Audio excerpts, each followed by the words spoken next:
बॉम्बे गुड़गांव में जितना नशा है शायद आसपास में भी कहीं ना हो। गलत कर रहा हूं। और मैं तो ये कहता हूँ सप्लाई भी शायद यही से है। कई लोगों ने कहा कि FIR कराओ, मगर हम कुछ नहीं कराएंगे, इनकी इच्छा है। देखो सभ्य समाज में गलत है, चुनाव लड़ना सबका अधिकार है। अब मैं आज जी के घर में आया हूं, ये मुस्लिम नहीं है, आप नहीं हो, चंद लोगों को दर्द है और ये गलत बात है। इसका मतलब तो ये हुआ कि मेरे गांव में अगर कोई जाएगा चोड़पुर में, मैं उन पर पथराव करा दूं, गलत बात है। आप चुनाव लड़िए, अपने लोगों को समझाइए, आप वोट मांगिए, आपका अधिकार है। तो मैं तो बस आपसे एक विनती करने के लिए आया हूं, हम चुनाव भी जीतेंगे और सरकार में शामिल भी होंगे। सरकार की जितनी योजनाएं विकास के लिए 5 साल में आपको विकास नजर आएगा, 100% नजर आएगा, बदलाव नजर आएगा। जो एक विधायक के कार्य होते हैं वो कार्य होंगे। रोजगार के अवसर प्राप्त करना, कॉलेज जो बहुत बड़ी समस्या है आज, शिक्षा का प्रचार प्रसार नहीं है, स्कूल बंद हो चुके हैं, स्कूलों में टीचर नहीं है, अस्पतालों में डॉक्टर नहीं है। कैसी सरकार है? दोनों नेता, दोनों को आपने 10-10 साल दे दिए, 5 साल तो मेरे बनते होंगे, नहीं बनते जी? बदलाव भी करके देखना चाहिए ना। अगर वहीं कुएं के कुएं में घूमते रहेंगे तो कुछ नहीं होगा। 10 साल हमारे 10 साल जब बैठे, जब हम कुछ करके दिखाएंगे, उसके बाद काम करेंगे। मैं आपके सुख दुख में आता हूँ, जब जब मुझे कहीं पता लगता है कि दुख है, दुख में तो विशेष तौर से, सुख में हो सकता है हाजिर ना हो, लेकिन दुख में हाजिरी हमेशा रहेगी। बस मैं तो आज से वोट की अपील करने के लिए आया। झाड़ू का निशान 2 नंबर पे है। बॉम्बे गुड़गांव में जितना नशा है शायद आसपास में भी कहीं ना हो। गलत कर रहा हूं। और मैं तो ये कहता हूँ सप्लाई भी शायद यही से है, संरक्षण भी यही से है, आसपास से ही। और जब उनको उठाया जाता है, जो नशा बेचते हैं, थाने में जाने से पहले छुड़वा दिया जाता है। नशा क्यों नहीं बढ़ेगा? नशा तो फिर बढ़ेगा, लेकिन उनको आगे संरक्षण प्राप्त नहीं होगा। 100% इस नशे को बंद कराएंगे, अपनी पीढ़ियों को, अपनी नस्लों को खराब नहीं होने देंगे।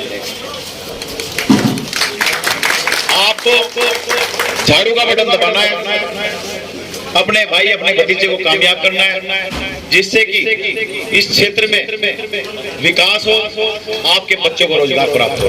मशीन में 2 नंबर पे है झाड़ू का निशान। बस आज मैं यही अपील करने के लिए आता, पीछे से हम लेट चल रहे हैं, प्रोग्राम में भी कई शेष है। आप सभी ने मेरी बात को सुना, आप सभी का बहुत बहुत धन्यवाद। मेहरबान जी का मैं विशेष तौर से धन्यवाद करता हूँ।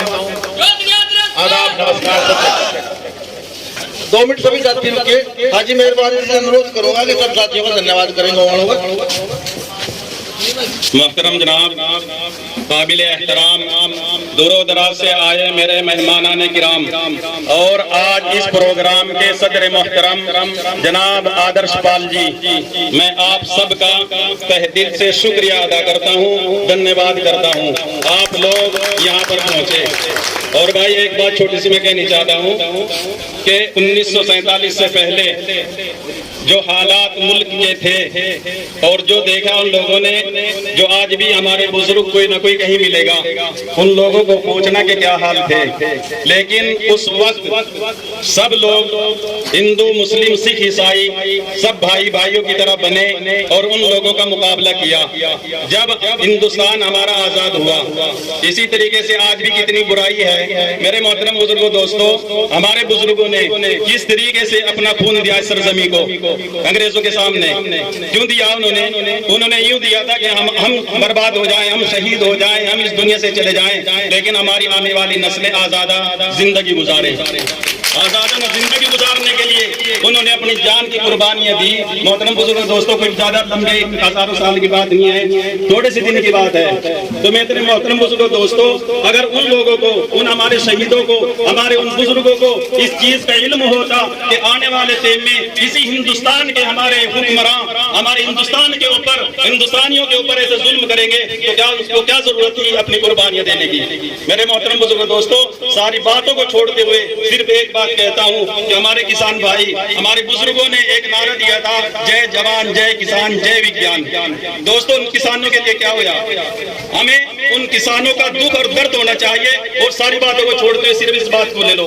हमारी माँ बहनें कहते बेटी बचाओ बेटी पढ़ाओ, क्या वो बेटियां नहीं थी? जो भी पहलवान बेटियां थी, जो नाम रोशन कर रही थी हमारी पूरी दुनिया के अंदर, वो बेटियां नहीं है? शाहीन बाग में जब एक बात उनको मिली कि हमारे लिए ऐसा होने जा रहा है, वो अपनी एक मांग कर रही थी, क्या कितने दिन तक कोई प्रधानमंत्री, मुख्यमंत्री, कोई अफसर उनके पास आके ये नहीं कह सकता कि मेरी माँ बहन तुम कहीं के लिए बैठी है यहाँ पे? तो दोस्तों, क्या माँ बहन, उनको आगे पूछ लो क्या दिक्कत क्या परेशानी है। किसी ने पूछा उनको कहाँ है वो माँ बहन? तो मेरे भाइयों, बातें तो बहुत करने की वक्त नहीं है। तो दोस्तों, सिर्फ एक बात ही देख लो, अभी हमें क्या करना है। धन्यवाद, शुक्रिया।